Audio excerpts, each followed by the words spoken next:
The Aztec world was ruled by gods who hunted, demanded, and devoured. From the sun god who fed on human hearts to shadowy deities who toppled empires with whispers, their universe was one of blood, fear, and survival. Tonight, we'll uncover the apex predators of Mesoamerican mythology, Huitzilopochtli, Tezcatlipoca, Tlaloc, Xipe Totec, and the terrifying star demons known as Tzitzimime. Step into a civilization where sacrifice was survival, and the line between god, demon, and predator blurred. Stay with us as we explore the terrifying power that shaped the Aztec cosmos, and witness a world where blood literally fueled the sun. A world fed by blood. To step into the Aztec world is to step into a universe that runs on fear, ritual, and blood. This was a civilization where the line between divinity and predation blurred, and where humanity's very survival depended on nourishing the gods themselves. To modern eyes, the Aztec worldview may seem brutal, sacrificial, even cruel, but to those who lived it, it was practical, sacred, and essential. Every ritual, every ceremony, every trembling heartbeat of a chosen victim was part of a delicate balance that kept the cosmos from collapsing. At the heart of Aztec cosmology was the concept of the fifth sun. The Aztecs believed that time itself was cyclical, measured in ages called suns, each representing a world that had risen, flourished, and then perished. Before the current era, the world had already been destroyed 4 times, by jaguars, hurricanes, fire, and flood. Each destruction was violent and absolute, wiping life from the earth like a predator consuming its prey. Humanity, the Aztecs understood, had survived by the mercy of the gods, or the lack thereof. This history of annihilation made the fifth sun fragile, precarious, and dependent on constant offerings. In this worldview, blood was life, life was debt, and debt was eternal. The Aztecs believed that the gods had sacrificed themselves to create and sustain the world. The sun itself, they said, required nourishment to rise each day, a ritual of cosmic feeding in which humans were the primary sustenance. When people went to war, captured enemies were not merely trophies, they were offerings to maintain the very order of existence. When crops failed, children wept on temple steps as their tears symbolized divine favor. When the night fell, it was not just darkness, it was the shadow of the gods' hunger waiting to devour the world. This understanding shaped every aspect of Aztec life. Cities were laid out with temples at their centers, pyramids rising like jagged teeth aimed at the sky. At the summit of these pyramids, priests performed ceremonies with meticulous precision, using knives crafted from obsidian, the volcanic glass sharper than any modern blade. The victims, sometimes war captives, sometimes volunteers chosen for their purity, were brought forward in elaborate processions. Their very presence was an act of honor and terror. And as the heart was torn from the chest, it was believed that the sun would be nourished, ensuring that life continued for another day.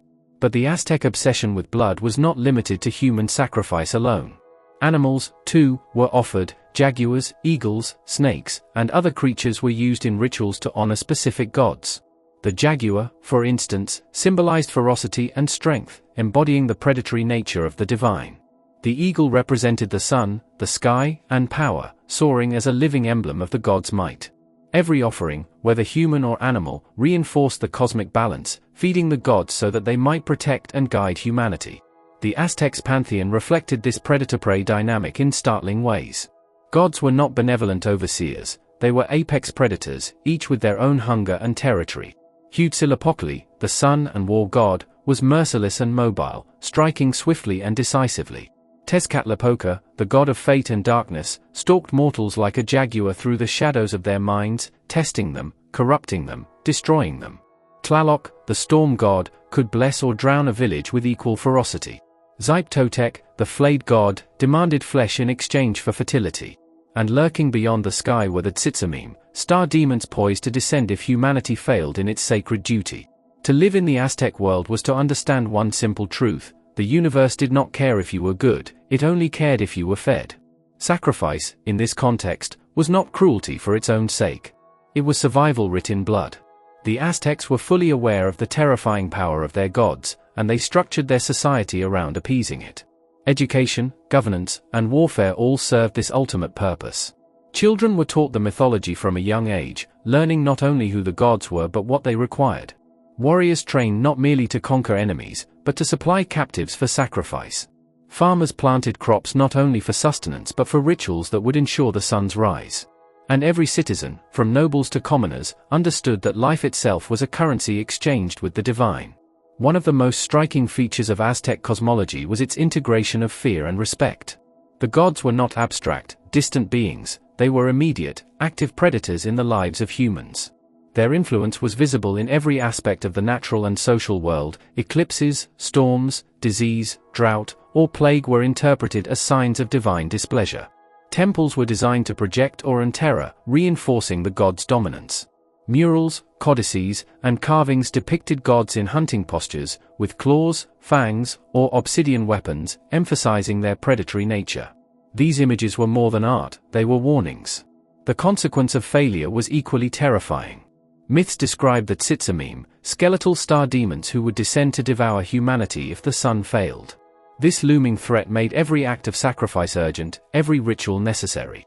The Aztecs were acutely aware that their god's hunger was eternal, that their own lives were temporary, and that the survival of the cosmos depended on constant vigilance. In such a universe, courage and obedience were inseparable, hesitation could mean annihilation. Yet, within this system of fear and predation, there was also a sense of order and meaning. Sacrifice was not random, it was structured, symbolic, and deeply intertwined with the rhythms of nature and the calendar. Ceremonies corresponded to the agricultural cycle, the solstices, and celestial events. The offering of a life was also an affirmation of continuity, a reinforcement of the social and cosmic order. By understanding and participating in these rituals, the Aztecs were not merely appeasing gods, they were actively maintaining the delicate web of existence itself. In this of Aztec mythology, we see a world that operates on a principle foreign to modern sensibilities: life exists to sustain life beyond itself. Humans were both stewards and sustenance, living in a predator's universe where gods and demons demanded vigilance, courage, and blood. The Aztec people did not fear death in abstraction, they feared the collapse of the world, the night when the sun would not rise, and the cosmic predators would descend. To the Aztecs, blood was not just symbolic. It was the currency of survival, the lifeblood of the cosmos, and the price of existence itself. Huitzilopochtli, the war sun that devoured hearts. In the pantheon of Aztec deities, few commanded the terror and respect that Huitzilopochtli did. He was not merely a god of war, nor simply a sun deity, he was the embodiment of conflict, fire, and insatiable hunger. To the Mexica people, he was survival incarnate. Without his favor, the sun might not rise. Without blood to feed him, the cosmos itself teetered on the edge of collapse. Understanding Huitzilopochtli is not just a lesson in mythology, it is a journey into the heart of a civilization where divine hunger dictated the rhythm of life and death. Huitzilopochtli's origins were as violent as his personality. He was the son of Coatlicue, the earth goddess, who conceived him under mysterious circumstances.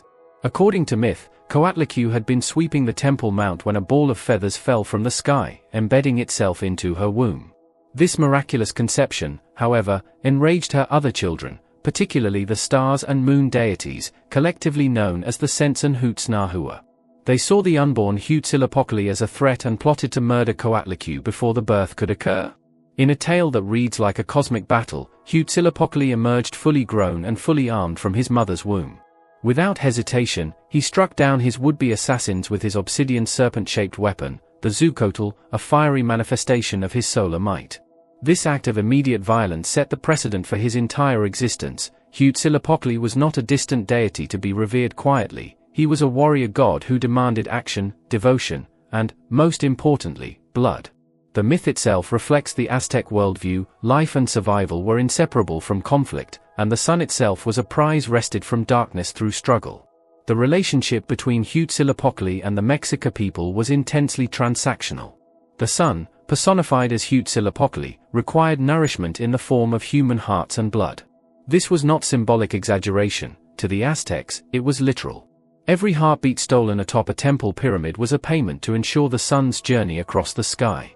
Failure to provide the god with sustenance risked disaster, as eclipses, famine, and death could signify the sun's weakening and invite cosmic predators, the star demons, Tzitzimime, to descend upon the earth. This belief gave rise to one of the most notorious practices in Mesoamerican history: human sacrifice. The Mexica captured warriors from rival city-states, prisoners of war whose only fate was to serve as offerings to Huitzilopochtli. Sacrificial ceremonies were carried out atop the grand temples of Tenochtitlan, often during the festival of Huitzilopochtli, which coincided with the winter solstice. As the sun weakened in the sky, priests and warriors ascended the steps of the Great Pyramid, adorned in gold and feathers, knives at the ready. The chosen victims were laid upon stone altars, their chests opened, hearts removed, and offered to the god. The blood, still warm, was considered potent energy capable of revitalizing the sun for another day. Yet Huitzilopochtli's appetite extended beyond the physical realm. He demanded courage, loyalty, and unwavering devotion. The Mexica were warriors at heart, and their culture mirrored the god's aggressive ethos. Even those who survived the battlefield were often expected to demonstrate bravery and submission through ritualized acts of devotion. In this way, Huitzilopochtli's influence penetrated every aspect of society, from military strategy to religious ceremony, from architecture to agriculture, all existed in service to a god whose hunger knew no bounds. Artists and scribes of the era captured Huitzilopochtli in vivid, terrifying imagery. He was often depicted with a hummingbird headdress, symbolizing swiftness and bloodlust, and wielding the Tezcatlipoca, a serpent imbued with fire, representing the relentless power of the sun. His skin, painted in vibrant blues and reds, suggested the conflation of life, death, and divine energy. Even his name, roughly translating to hummingbird of the south, evokes both motion and aggression. The hummingbird, small yet fiercely territorial, becomes a metaphor for the god's paradoxical nature, a divine predator whose influence is both precise and catastrophic. The strategic dimension of Huitzilopochtli's worship is equally fascinating. The Aztecs were not blind zealots, they understood the role of sacrifice in political and military power. By conducting these rituals, they reinforced social hierarchies, intimidated rival city-states, and instilled unity and fear among their own people. Human offerings served as both divine appeasement and human deterrent, a clear demonstration that the gods favored those who fought and those who obeyed. Huitzilopochtli, in this sense, was both a celestial force and a practical enforcer of order. The god's influence extended into the calendar and agriculture. Festivals aligned with the sun's trajectory were timed to maximize ritual significance, coinciding with agricultural cycles to ensure crops would flourish. The Mexica recognized a profound ecological metaphor in their deity. Just as the sun must rise each day to sustain life, the god's demands for blood symbolically fertilized the earth. This duality, life through death, growth through sacrifice, underscored the Aztec conception of the universe as a fragile balance maintained by apex predators, divine and mortal alike. Huitzilopochtli's enduring legacy lies in this intersection of terror, devotion, and cosmic order. To modern observers, the rituals may seem brutal or incomprehensible, yet they were coherent within a worldview that treated the universe as a living organism, hungry and unforgiving. The sun did not rise because it was merciful, it rose because it was fed. Civilization survived not through morality, but through understanding and feeding the predator gods. In essence, Huitzilopochtli was the ultimate apex predator, a celestial hunter who commanded devotion, dictated war, and fed on human hearts to sustain the universe. He embodied the Aztec understanding that life and death, light and darkness, were inseparable. For the Mexica, the god was omnipresent, his power absolute, and his hunger eternal. In studying Huitzilopochtli, we are not merely exploring mythology, we are witnessing a civilization's negotiation with the very forces of survival, framed in the terrifying yet awe-inspiring image of a god who devoured hearts to keep the world alive. Tezcatlipoca, the shadow that hunts the soul. In the shadowed corners of the Aztec universe, where fate twisted like the serpentine paths of ancient rivers, Tezcatlipoca reigned supreme. Known as the smoking mirror, he was a god of night, sorcery, conflict, and destiny. Unlike Huitzilopochtli, the god who demanded blood to sustain the sun, Tezcatlipoca was a predator of a subtler, more terrifying kind. He hunted not with spear and obsidian blade, but with deception, manipulation, and the unseen strings of fate. His dominion was the human mind itself, and his tools were ambition, desire, and fear. To the Aztecs, Tezcatlipoca was both revered and dreaded. He could bless rulers with power or doom kingdoms to collapse from within. His eyes were mirrors, obsidian portals reflecting one's true self and darkest impulses. In his gaze, no secret could hide, no arrogance could survive. Tezcatlipoca did not strike indiscriminately. Instead, he tested humanity, choosing his victims with care, often appearing as a jaguar stalking through the night, silently observing, ready to pounce on weakness or hubris. The myths surrounding him are as chilling as they are profound. Tezcatlipoca and Quetzalcoatl, the feathered serpent, were said to be cosmic rivals, alternating as rulers of the world. In one version of creation myth, Tezcatlipoca destroyed Quetzalcoatl's attempt to shape humanity during the age of the fourth sun. Using trickery and deceit, he caused Quetzalcoatl to abandon the people, ensuring the dominance of chaos and shadow. This rivalry was more than personal, it represented the duality of the universe, creation and destruction, light and dark, order and the chaos that always lurks behind it. He was also a god of moral testing. Temples and rituals honored him with human sacrifices, but none were more symbolic than the ritual of the Tezcatl, where a young man of exceptional beauty was chosen to live as the embodiment of Tezcatlipoca for an entire year. Adored by all, he was treated as a living god, clothed in the finest garments, given privileges, and celebrated in the streets. Yet, the final day was one of horrific revelation. He would ascend the temple steps, crowned in ceremonial regalia, only to be sacrificed. His death symbolized the fleeting nature of favor, the inevitability of destiny, and the ultimate lesson: no one, no matter how exalted, could escape the shadow of Tezcatlipoca. Legends describe him in many terrifying forms. Sometimes he appeared as a jaguar, sleek and muscular, prowling the forests, eyes glowing with an unnatural obsidian light. Other times, he was a man with one foot of obsidian, the other of bone, a symbol of his dominion over both life and death. His nose was often painted with black stripes, a visual signature marking his presence. He was a god who thrived in fear, but not for its own sake. Fear, to him, was recognition of humanity's place in the cosmic order. Tezcatlipoca's influence extended beyond ritual and legend. Historical accounts suggest that rulers and commoners alike invoked his name when navigating political intrigue. A misstep in court, a betrayal among allies, or a failure to heed tradition could all be interpreted as his subtle hand at work. He was the unseen predator, stalking not the battlefield, but the corridors of power, ensuring that arrogance and hubris never went unpunished. Some codices depict scenes of cities in chaos, with Tezcatlipoca lurking above, a spectral witness feeding on the fear and guilt of mortals. One of the most haunting aspects of Tezcatlipoca's mythology is his association with mirrors. In the Aztec worldview, mirrors were portals, reflecting truth and revealing hidden sins. Priests used obsidian mirrors to communicate with him, believing that through these dark, polished surfaces, Tezcatlipoca could peer into the human heart, judging the intentions, fears, and desires of all who gazed upon him. It is said that in these mirrors, one might see visions of their own doom, or glimpses of power beyond imagination, depending on the god's favor. Despite his fearsome reputation, Tezcatlipoca was not inherently malevolent.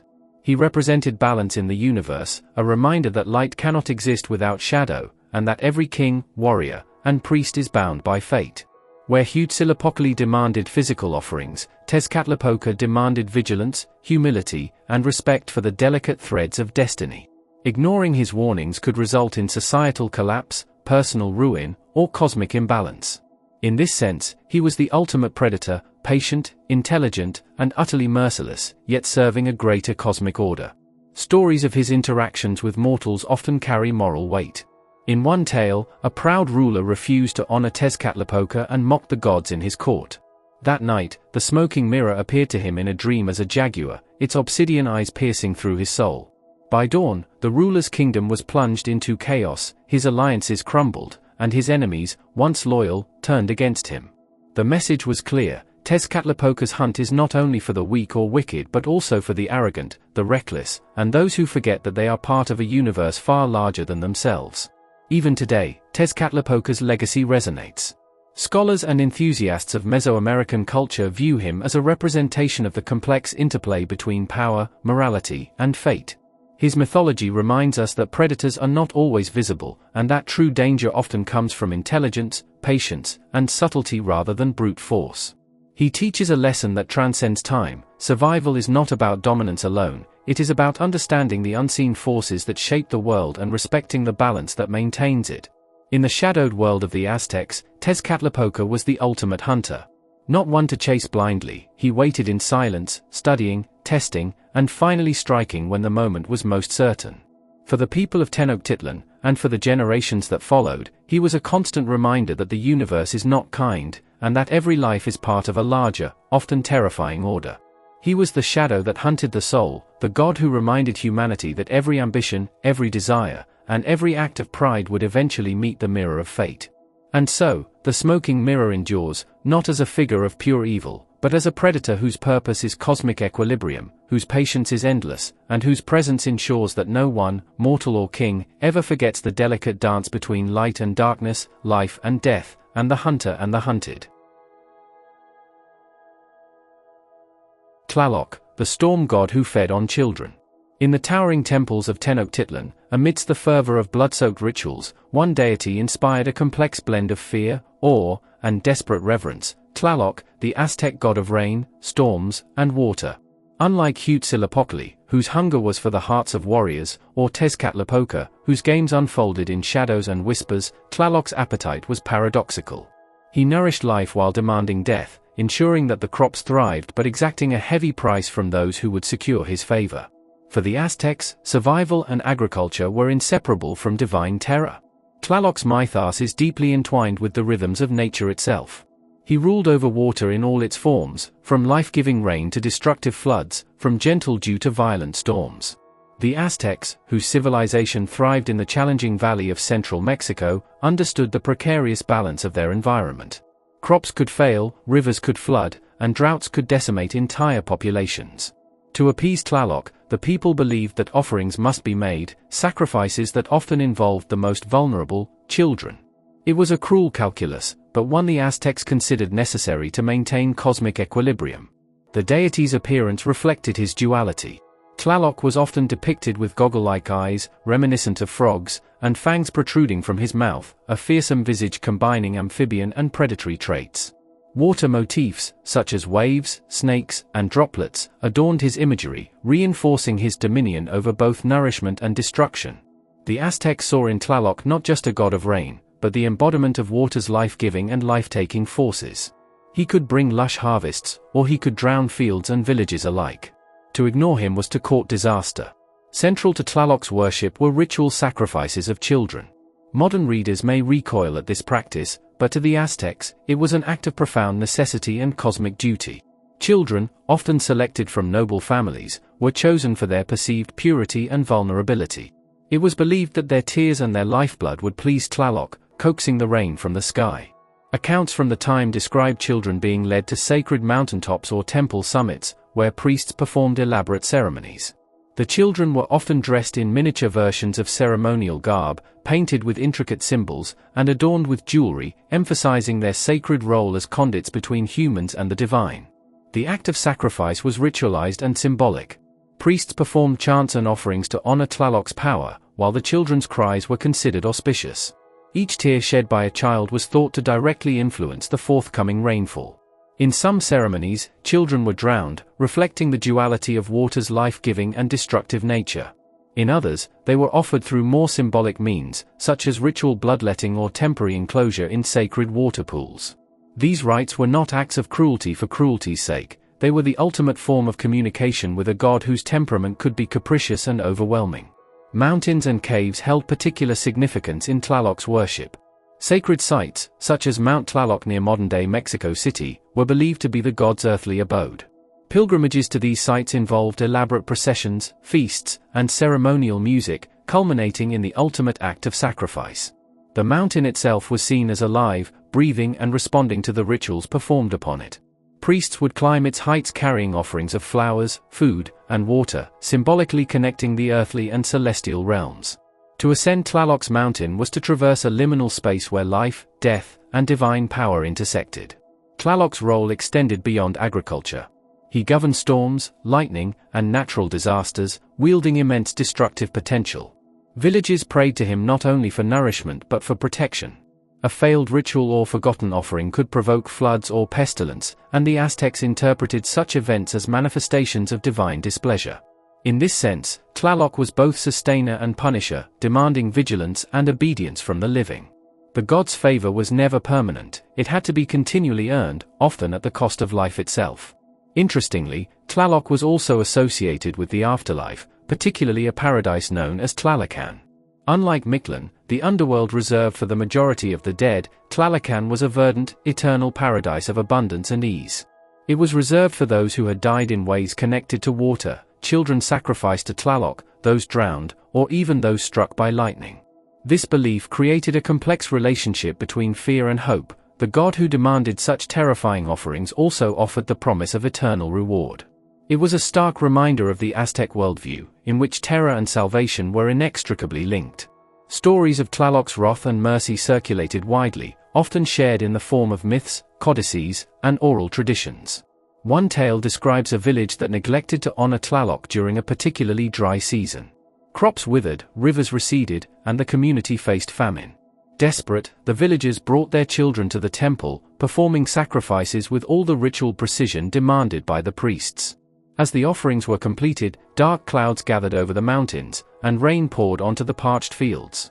This narrative illustrates the god's duality. Destruction and provision were inseparable, and his favor was contingent on human obedience. The reverence for Tlaloc also reflected a sophisticated understanding of nature. The Aztecs recognized that rainfall was unpredictable, and that their survival depended on timely water. By personifying these forces in a deity, they created a system that combined religion, social cohesion, and environmental management. Rituals reinforced the authority of priests and the state, ensured agricultural productivity, and embedded cosmic significance into the natural cycles of life. Tlaloc, therefore, was more than a fearsome predator god. He was a central pillar of Aztec civilization, embodying the delicate balance between life and death.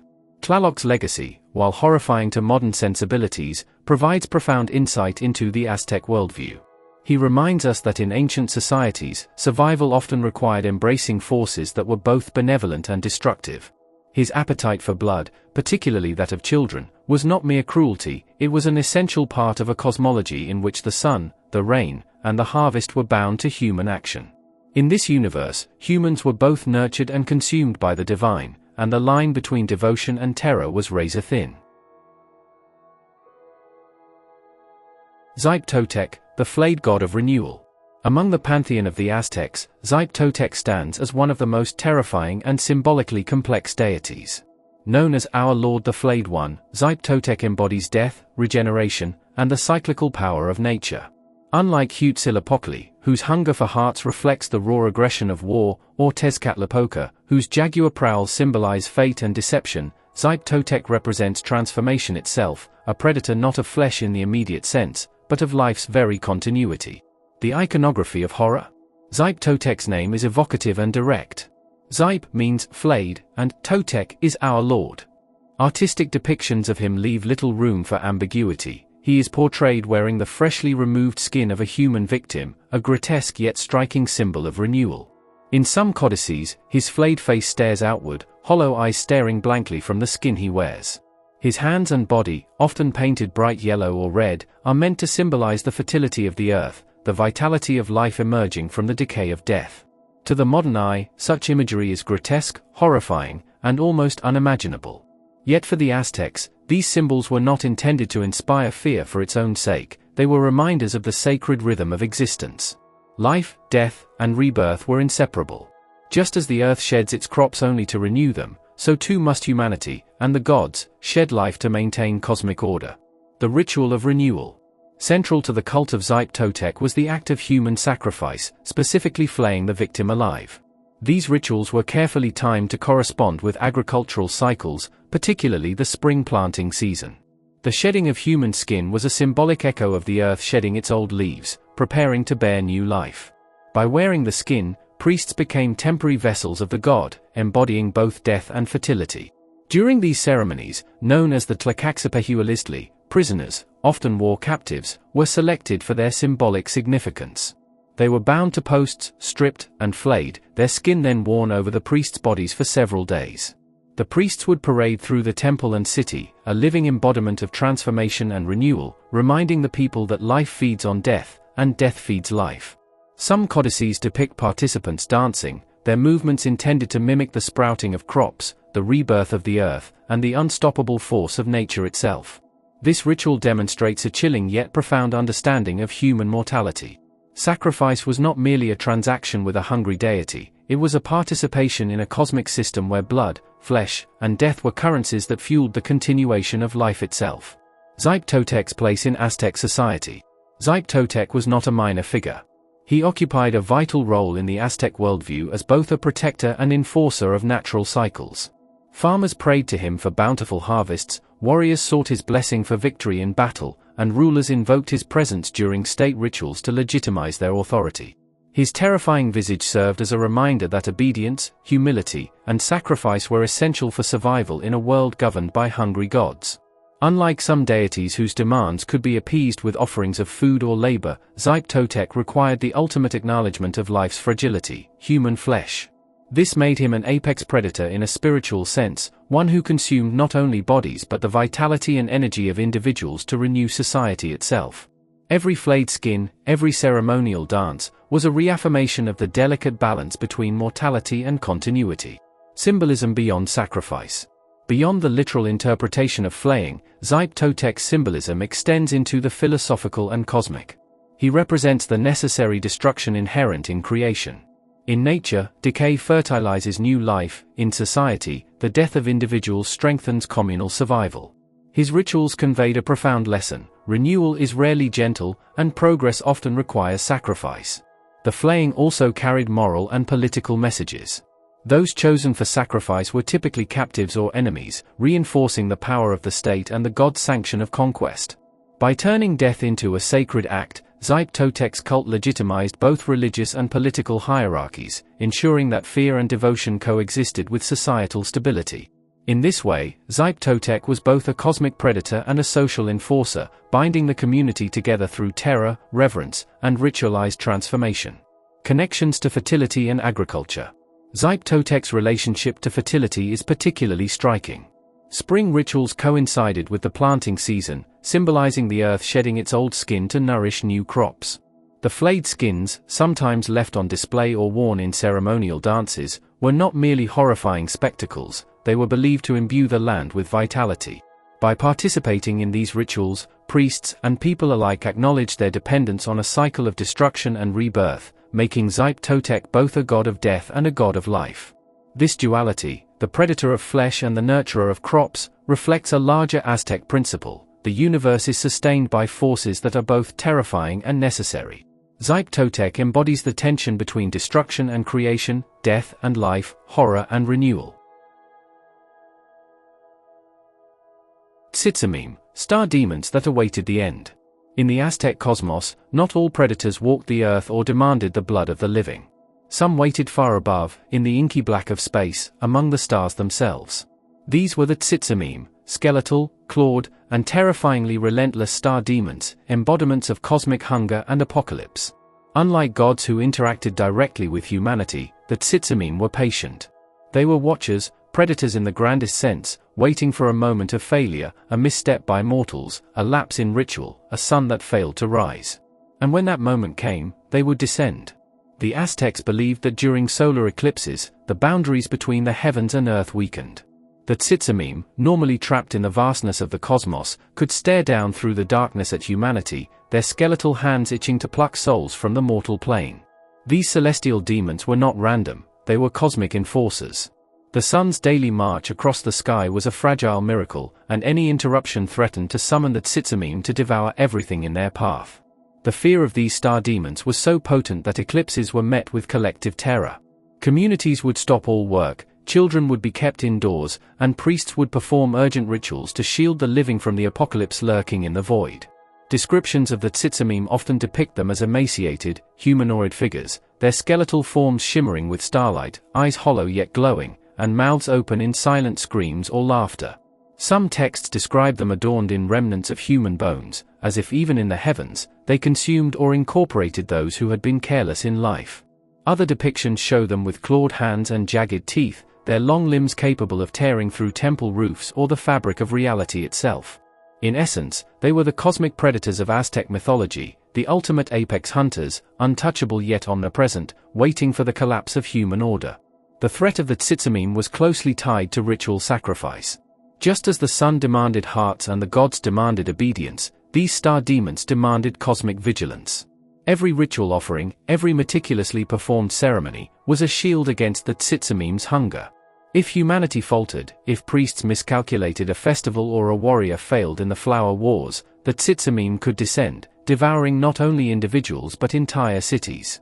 It was believed that they would leap from the sky during the sun's weakest moments, particularly during eclipses or at the end of a solar cycle. Some myths suggest that the Tzitzimime were once mortal women, celestial priestesses who ascended to the heavens only to become monstrous guardians of cosmic order. Others claim they were primordial forces, existing before the sun itself, unleashed only when the delicate balance of the universe was threatened. Either way, the Aztecs feared their gaze. Unlike other deities, who could be appeased with offerings or prayers, the Tzitzimime were capricious and unyielding. They were the embodiment of existential dread, a reminder that humanity's survival was contingent on constant vigilance and the maintenance of cosmic order. The most intense fear surrounding the Tzitzimime occurred during the New Fire ceremony, a ritual performed every 52 years to prevent the apocalypse. This ceremony symbolized the cyclical nature of time and humanity's dependence on cosmic stability. The Aztecs believed that if the fire failed to ignite, the Tzitzimime would descend to devour the world, starting with the most powerful and influential individuals, before consuming all of humanity. During this time, the sky itself was imagined as a thin veil, holding back skeletal hands clawing for life. Priests would perform elaborate dances, chants, and sacrifices to renew the bonds between the heavens and earth, reaffirming that the sun would rise, and the Tzitzimime would remain in their celestial prisons. The terror of these star demons also illustrates the Aztec understanding of the universe as predator and prey. The cosmos was not a passive backdrop to human life, it was an active ecosystem of predators far beyond mortal comprehension. Huitzilopochtli and Tlaloc hunted on Earth, but the Tzitzimime hunted in the heavens, reminding mortals that the ultimate predators were not limited to the physical plane. Humanity's survival depended on constant vigilance, respect for ritual, and an understanding of their place within this delicate, predatory hierarchy. The Tzitzimime were more than just myth, they were a warning system encoded into culture, religion, and governance. By personifying the dangers of cosmic failure, they reinforced obedience, ritual precision, and fear of neglect. They were reminders that while humans could feed gods and navigate earthly predators, they were ultimately tiny players in a universe of vast, patient, and predatory forces. In this sense, they were not merely monsters, they were guardians of the balance, terrifying yet essential to the Aztec worldview. Despite their fearsome nature, some sources suggest that Tzitzimime were also respected as agents of renewal. In consuming the old or impure, they made space for new cycles of life and growth. Just as flayed flesh nourished the earth and human hearts sustained the sun, the Tzitzimime's cosmic hunger was part of a greater ecological and spiritual order. They were predators, yes, but predators with a purpose, the preservation of cycles, the maintenance of balance, and the terrifying reminder that nothing in the universe is permanent, not even humanity itself. When the sun finally emerged from an eclipse, the Tzitzimime retreated to the heavens, leaving humanity to breathe again, until the next failure, the next misstep, or the next moment when cosmic order hung by a thread.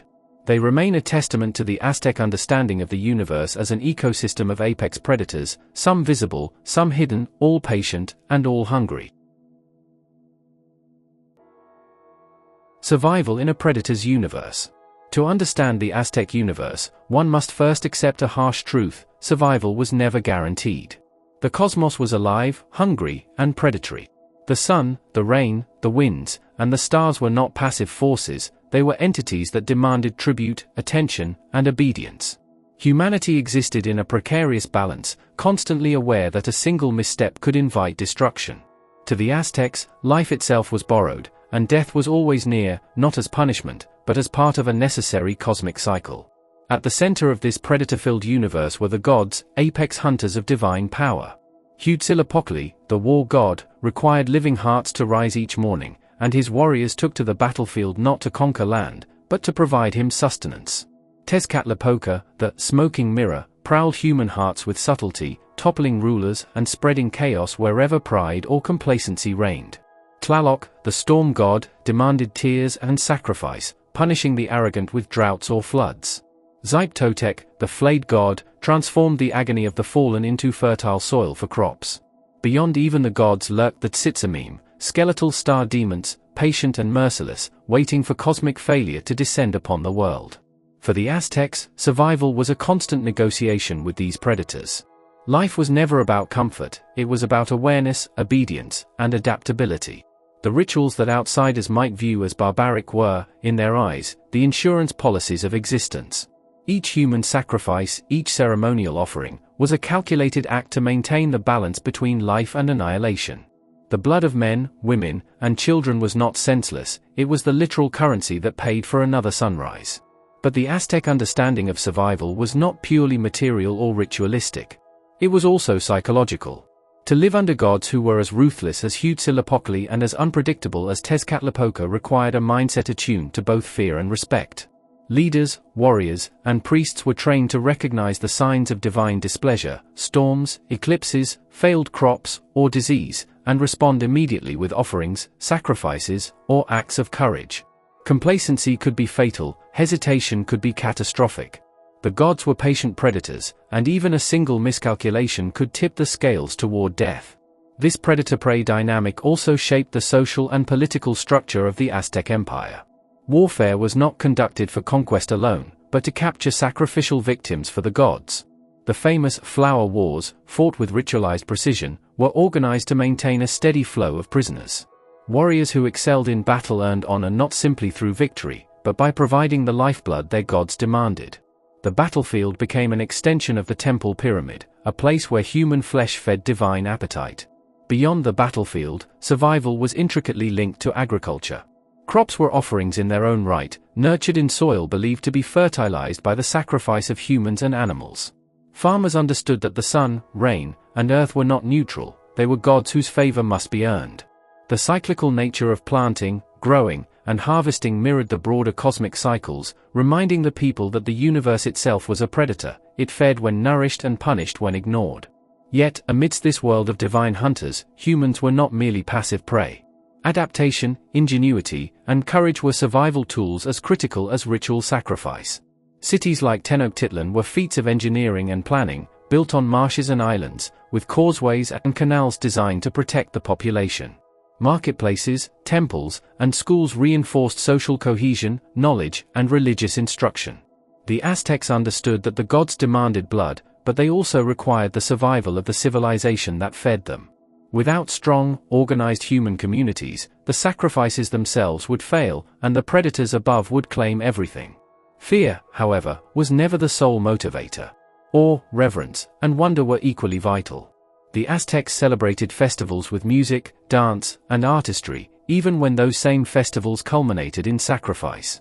These were not acts of sadism, they were acts of acknowledgement, of participating in the rhythm of the universe. By engaging fully with the gods, humans aligned themselves with forces far beyond comprehension. They were tiny participants in a grand, dangerous, yet beautifully ordered cosmic ecosystem. Even in the face of death, the Aztecs found meaning. Dying for the gods, whether on the battlefield or atop a temple pyramid, was considered the highest honor. Those who perished in sacrifice were believed to join the gods themselves, continuing the cycle of life and death in a realm where survival transcended mortal existence. In a predator-dominated universe, death was not the end, it was transformation, an entry into the divine machinery that kept the sun rising and the world alive. Ultimately, survival in the Aztec universe was about understanding one fundamental principle: everything exists in balance, and everything demands payment. The gods were apex predators, the Tzitzimime were lurking threats, and humanity walked a razor's edge between life and annihilation. To live fully, the Aztecs cultivated courage, discipline, and a deep understanding of cosmic order. Every ritual, every prayer, every heartbeat was a negotiation with forces far greater than themselves. Their lessons resonate even today. While modern life shields us from literal celestial predators, the Aztec worldview reminds us that survival is rarely guaranteed, and that respect for the forces that shape our existence, whether natural, social, or spiritual, is essential. In a world dominated by apex predators, the Aztecs not only endured, they thrived, building a civilization that would leave a legacy as enduring and awe-inspiring as the gods they served. The Aztec gods were more than myths, they were apex predators, shaping a civilization through blood, fear, and cosmic hunger.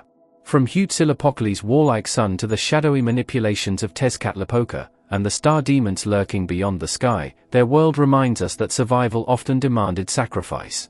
If humanity failed to feed the gods, darkness would consume everything. Thank you for joining us on this journey into the terrifying heart of Aztec mythology.